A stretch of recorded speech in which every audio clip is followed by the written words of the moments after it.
Assalamualaikum warahmatullahi wabarakatuh. Waalaikumsalam. Teman-teman semuanya, kembali lagi sama aku Danis Aku Melati. di acara Seji Sejarah Indonesia.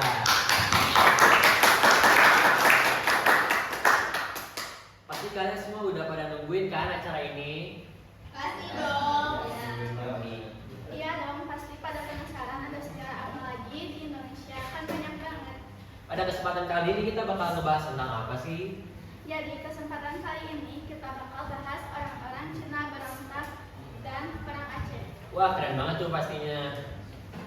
Iya dong, pastinya juga keren banget. Apalagi ada teman kita yang bakal keren banget buat kita ngejelasin tentang yang tema bakal yang kita bahas hari ini. Langsung aja ya, gak usah lama-lama, kita panggilkan Nafila.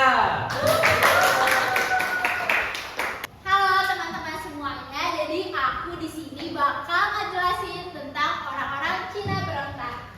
Nih, kita cari tahu sama-sama yuk. Jadi gimana sih awalnya? Jadi orang-orang Cina itu datang pada abad ke-1, pada abad ke-5 dan sudah mendatangkan hubungan dagang ke Pulau Jawa. Udah kayak gitu, pada masa kerajaan-kerajaan banyak pedagang Cina yang tertinggal di Indonesia di daerah pesisir dan bahkan banyak banget nih juga yang menikah dengan penduduk Jawa. Terus ada juga pada masa VOC ini banyak banget juga orang Cina yang datang ke Jawa.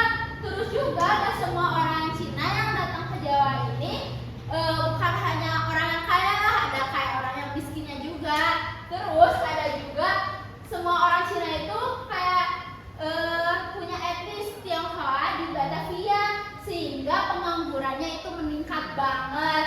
Jadi terkekalnya suatu kebebasan berdagang di wilayah Nusantara dan terjadi pungli di tubuh VOC. Contohnya ini ada surat izin bermukim yang disebut permissive verbiage atau surat pas. Jadi surat pas ini tuh kayak dimanfaatin lah sama orang-orang, jadi kayak harganya tuh murah nih, kayak misalnya cuma 2 ringgit, tapi gara-gara ada pungli itu jadi makin naik harganya kayak gitu. Terus kalau misalnya nggak punya surat itu tuh bakal dideportasi ke negaranya atau dipekerjakan di kebun-kebun karena milik VOC di Sri Lanka tuh. Jadi teman-teman itu semua tuh latar belakangnya. Sekarang kita bakal lanjut ke kronologisnya gimana sih? Mari kita cari tahu. Jadi ada banyak pedagang Cina yang datang dan menikah dengan penduduk Jawa pada masa VOC itu. Terus untuk membatasi kedatangan orang-orang Cina ke Batavia, VOC mengeluarkan ketentuan surat izin itu. Jadi orang tuh harus punya surat izin. Tapi kan orang juga ada yang miskin, ada yang kaya. Terutama ini yang miskin kalau nggak punya uang terus makin naik harganya lah gitu, seenggaknya mah gitu. Terus pada tahun 1748 terjadi kebakaran di Batavia. VOC itu menafsirkan kebakaran tersebut disebabkan pemberontakan oleh orang-orang Cina. Terus orang Cina mulai keluar dengan melakukan perlawanan dan kekacauan terutama di daerah pesisir Jawa. Udah kayak gitu juga pada tahun 1741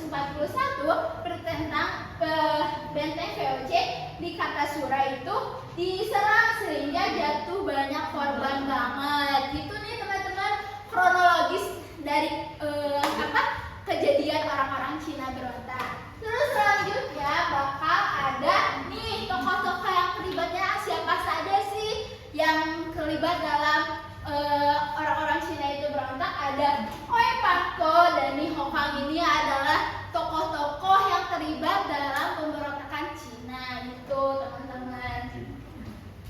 Nih terus selanjutnya nih kayak apa sih akibatnya dari kejadian tersebut nih, gitu kayak bagi bangsa Indonesia itu kayak kita mengalami kerugian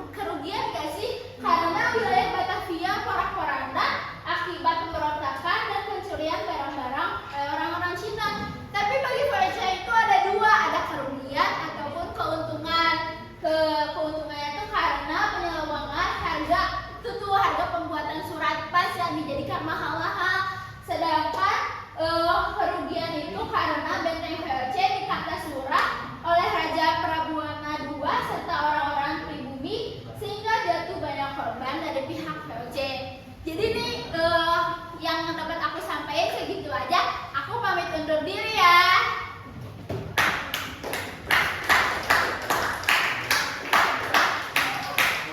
Wah, keren banget tuh tadi penjelasannya dari Nafila. Makasih ya Nafila.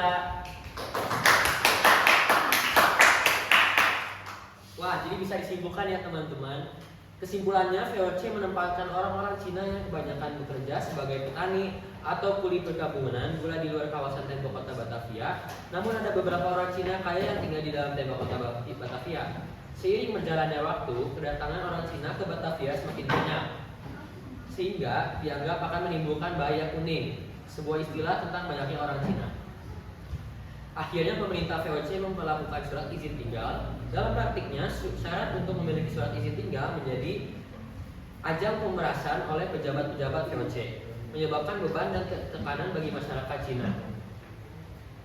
Bagi masyarakat yang tidak memiliki surat izin tinggal akan dideportasi ke Ceylon, Sri Lanka. Lalu di luar penetapan surat izin tinggal, masyarakat Cina yang tinggal di luar tembok kota Batavia sering mengalami penangkapan, pemerasan, dan intimidasi dari penjabat VOC. Karena hal inilah beberapa orang Cina menghasut kawan-kawannya untuk melakukan perlawanan terhadap kewenangan VOC. Selain itu, muncul juga isu yang menyatakan bahwa orang yang hendak dideportasi ke Ceylon tidak akan pernah sampai di tempat Ceylon karena ditenggelamkan di tengah laut. Masyarakat yang terhasut oleh adanya isu tersebut terwujudkan mempersetujui diri dan bersiap melawan VOC.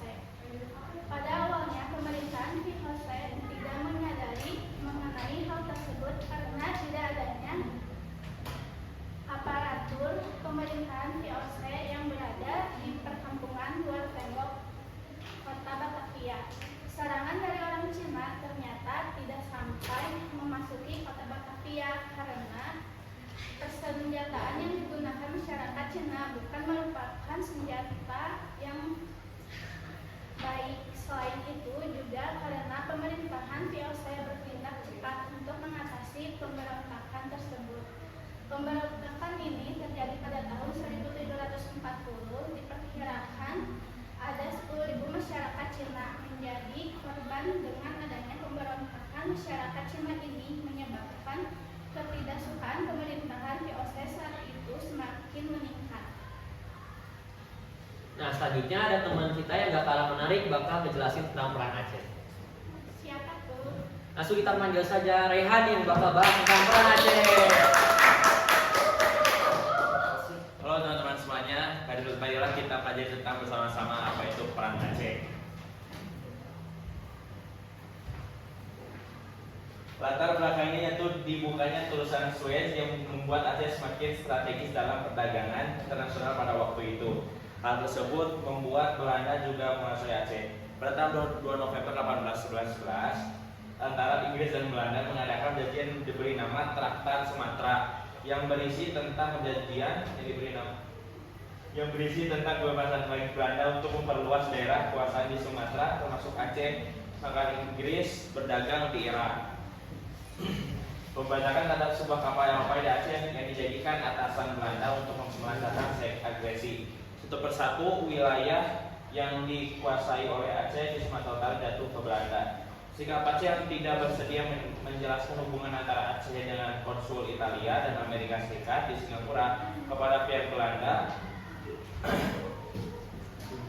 Aceh menolak ultimatum komisaris Belanda FN Nieuwenhuyen untuk mengakui kedaulatan pemerintah kolonial. 4 hari setelah penolakan tersebut, Belanda mengumumkan perang terhadap Aceh.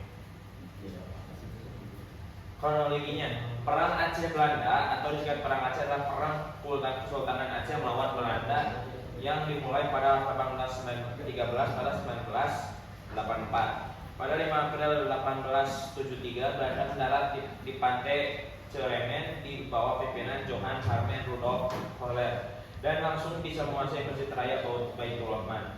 Kohler saat itu membawa 3.198 tentara, sebanyak 168 diantaranya para perwira. Selama perang Aceh Van Hertz telah menciptakan surat pendek Korte Verklaring Aceh Van Hertz traktat pendek tentang penyerahan yang harus ditantangani oleh para pemimpin Aceh yang telah tertangkap dan menyerah. Tokoh yang terlibat ada Cut Nyadin, Cut Mutia, dan Tepunya Arif. Dan dampak-dampaknya yaitu ada dua. Dampak akhir peperangan Aceh harus mampu kedaulatan Belanda dan menyerahkan seluruh wilayah kekuasaannya.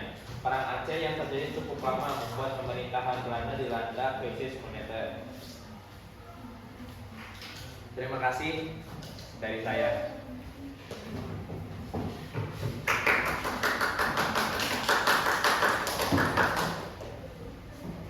Wah, keren kali tuh penjelasan yang barusan saya jelasin. Nah, teman-teman, kita udah di ujung acara. Ada satu buah kutipan, sejarah bukan seni bernostalgia, tapi sejarah adalah ibrah, pelajaran yang bisa kita tarik ke masa sekarang untuk mempersiapkan masa depan yang lebih baik.